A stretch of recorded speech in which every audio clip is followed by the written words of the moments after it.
आगे बढ़ते हैं, रुक करते हैं भिलाई का, जहां भूपेश बघेल के घर पर ईडी की कार्रवाई लगातार जारी है और ईडी की टीम ने कई दस्तावेज जब्त कर लिए हैं। सिम कार्ड समेत 6 मोबाइल जब्त किए गए हैं, साथ ही नोट गिनने की मशीन भी मंगवाई गई। तो शराब घोटाले में ईडी अफसर अब पूछताछ कर रहे हैं।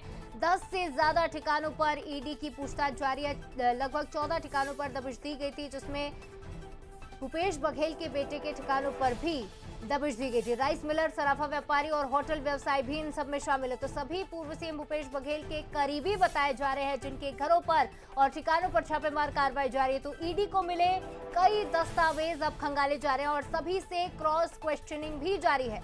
तो भूपेश बघेल के घर पर ईडी की रेड मारी गई, जिसके बाद से ही कांग्रेस के तमाम विधायकों, कार्यकर्ताओं और नेताओं के बीच आक्रोश भी नजर आया।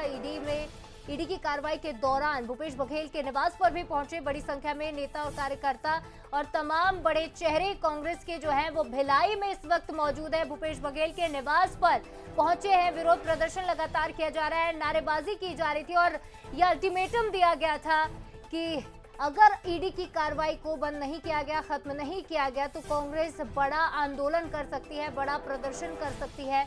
सुरक्षा बलों से झूमा झटकी भी नजर आई थी और इस खबर पर ज्यादा जानकारी लेंगे। रॉबिन हमारे साथ जुड़ गए। रॉबिन, क्या अपडेट है, क्या स्थिति देख पा रहे हैं? तस्वीरें भी दिखाइएगा और अपडेट भी दीजिएगा।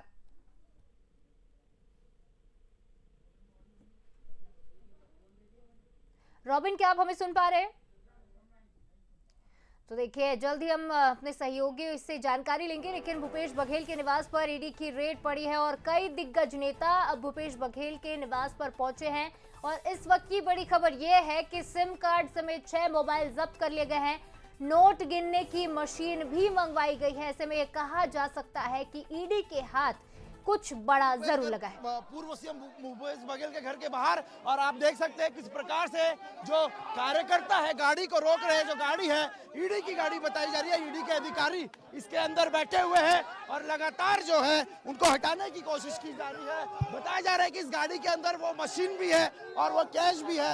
आप देख सकते हैं किस प्रकार लोगों का आक्रोश है। पुलिस पर जो है भीड़ जो है पूरी तरीके से हावी है।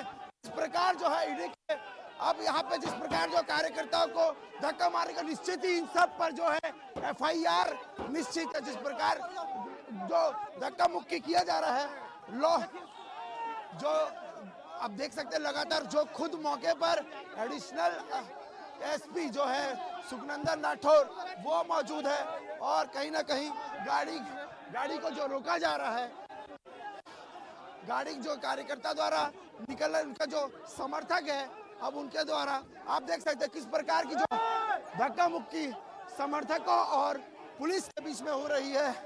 लगभग गाड़ी के अंदर लगभग पुलिस जो है फुल सिक्योरिटी देकर ईडी के जो अधिकारी है उनको निकाल रही है।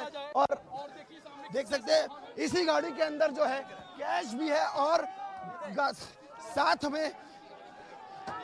में बताया जा रहा है मशीन के अंदर कैश और साथ ही वो मशीन है जिसको कुछ घंटों पहले यहाँ कर लाया गया था।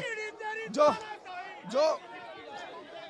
आप देख सकते हैं किस प्रकार धक्का मुक्की गाड़ी के पीछे से लेके सामने तक जो है जो कार्यकर्ता है वो उसको घेर के रखे हैं और जो सिक्योरिटी ऑफिसर्स है, हाँ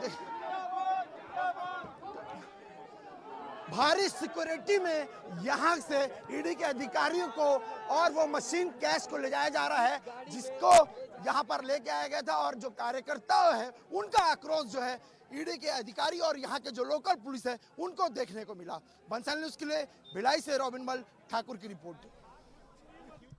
तो देखिए, ये तमाम तस्वीरें आपको दिखाई किस तरह से पुलिस और कांग्रेस के कार्यकर्ताओं के बीच झूमा झटकी देखने को मिली। कार को रोकने की पूरी कोशिश की जा रही थी।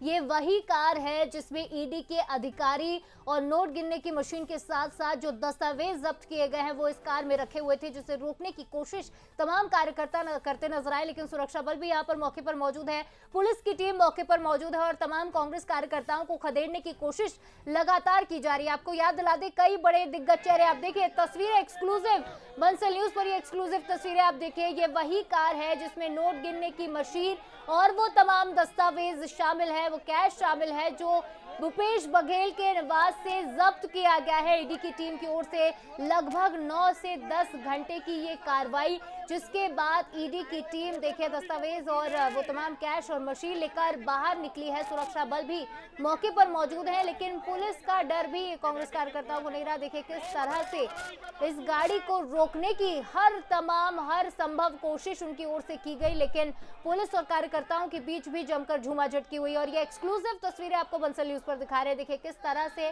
गाड़ी पर कूदकर गाड़ी के सामने आकर रोकने की कोशिश की जा रही है। और इस खबर पर ज्यादा बातचीत करेंगे, स्टेट एडिटर आदित्य नामदेव जी हमारे साथ जुड़ गए। आदित्य जी, ये तो पहले से ही कहा जा रहा था ईडी की ओर से कि जो सबूत मिले हैं वो चैतन्य बघेल से जुड़े हुए हैं, भूपेश बघेल से जुड़े हुए हैं, जिसके बाद ये लगभग 10 घंटे तक कार्रवाई चली। अभी क्या अपडेट है? क्या ईडी की कार्रवाई और पूछताछ फिलहाल खत्म हो चुकी है? बिल्कुल, देखिए अभी जो जानकारी आ रही है, भिलाई का जो उनका आवास है वहां से तो फिलहाल ईडी की टीम जो है वहां पर जब पहुंची हुई है तब भी हंगामा हुआ है, और जब वहां निकलने के लिए जब वहां पर बैठी हुई है, क्योंकि वहां देखिए इन्वेस्टिगेशन छोटा मोटा नहीं है। पूर्व मुख्यमंत्री के खिलाफ इन्वेस्टिगेट कर रहे हैं, उनके बेटे चैतन्य के खिलाफ इन्वेस्टिगेशन कर रहे हैं, उसके साथ साथ कुछ व्यापारी है भी हैं वहां पर, और जो उनसे कुछ जुड़े लोग हैं। टोटल 1 दर्जन से अधिक जगहों पर ये कार्रवाई चल रही है। कांग्रेस बहुत अच्छे से जानती है। देखिए कांग्रेस ने इसको मुद्दा बनाया कि सीडी प्रकरण में बेल मिली है तो अब ईडी में फंसाए जाने की कोशिश है। लेकिन मैंने फिर कहा, देखिए हर चीज कानून सम्मत है और हर चीज जो है वो कानून के हिसाब से होगी। अगर कुछ गलत हो रहा है तो कानून उसके लिए भी है, कोर्ट है। लेकिन फिलहाल जो ये मशीन गिनने, नोट गिनने वाली जो चीजें आई हैं, जो दस्तावेज आए हैं, ये तो निश्चित तौर पर सोचनीय है कि आखिर क्यों मंगानी पड़ी नोट गिनने की मशीन। और कांग्रेस ही जिस प्रकार से हंगामा से कुछ होने जाने वाला रहा नहीं है। पश्चिम बंगाल पूरे चुनाव में हमने देखा जिस प्रकार से ममता बनर्जी के समय उस समय रेड हुई थी, इस प्रकार से वहां से तोड़फोड़ हुई थी, इसी प्रकार से वहां पर जो कहीं ना कहीं डिफेंड करने की कोशिश की थी, लेकिन उससे कुछ होना जाना है नहीं। सरकार यहाँ पर बीजेपी की है देखिए, और दूसरी बड़ी बात है सेंट्रल गवर्नमेंट है। इस पूरे विषय पर पैरामिलिट्री फोर्सेस भी वहां पर डिप्यूट की गई है। कुल मिलाकर ये हंगामे से केवल राजनीति हो सकती है, लेकिन आगे जो भी प्रक्रिया हो कानूनी रूप से ही भूपेश बघेल को निपटना पड़ेगा। फिलहाल छत्तीसगढ़ के लिए बहुत बड़ी खबर है दिन भर की कि पूर्व मुख्यमंत्री भूपेश बघेल के भिलाई स्थित आवास में रेड पड़ी और निश्चित तौर पर बहुत सारी चीजें मिली है, ये भी ईडी का कहना है, तभी ईडी इतनी लोगों को वहां पर लेकर पहुंची हुई है। फिलहाल रेड की कार्रवाई भी अलग अलग स्थानों पर जारी है। शाम के बाद ही डिटेल समझ में आएगा कि आगे क्या हो सकता है। किसी की अरेस्टिंग भी ईडी करे, फिलहाल जो चीजें हैं वो जारी। जी आदित्य जी, बिल्कुल कहा जा सकता है कि 14 लोकेशन पर सर्च ऑपरेशन चलाया जा रहा था। कांग्रेस की ओर से कहा गया कि कोर्ट की ओर से इस केस को खारिज कर दिया गया है, लेकिन उसके बावजूद भी जब जांच की गई तो हत्थे लगे हैं ईडी की टीम के, कुछ डॉक्यूमेंट्स हाथ आए हैं और साथ ही साथ कैश भी अब देखा जा रहा है। इसके बाद अब कांग्रेस का क्या कहना है? कल तो देखिए धरना प्रदर्शन कर रही है मैटर्स हैं। कुल मिलाकर देखिए अगर पैसा मिले हैं तो पैसे किसके हैं, पैसे मिले तो कहां से आए, ये सब चीजें सोर्स बताना पड़ेगा। ये कानूनी प्रक्रिया है, और अगर शाम तक देर रात तक कुछ महत्वपूर्ण मिलता है तो मैंने फिर कहा अरेस्टिंग भी किसी न किसी की हो सकती, जो निश्चित तौर पर कांग्रेस के लिए दिक्कत। निश्चित तौर पर आदित्य जी, यानी कुल मिलाकर ये कहा जा सकता है कि कहीं ना कहीं गिरफ्तारी की तलवार भी पूर्व सीएम भूपेश बघेल पर लटक रही है, क्योंकि जिस तरह से दस्तावेज और कैश घर से जब्त हुआ है, ईडी की टीम यहां से निकली है, झूमाझटकी हुई है। बेशक जो कांग्रेस कार्यकर्ता इस गाड़ी को रोकने की कोशिश कर रहे थे उन पर भी एक्शन लिया जाएगा। अब देखना होगा कि ये बवाल कहां जाकर थमता है और क्या कुछ ईडी के हाथों आज लगा है। फिलहाल तमाम जानकारी के लिए आदित्य जी बहुत शुक्रिया, और रॉबिन ठाकुर हमारे साथ जुड़े थे, उनका भी बहुत शुक्रिया। और फिलहाल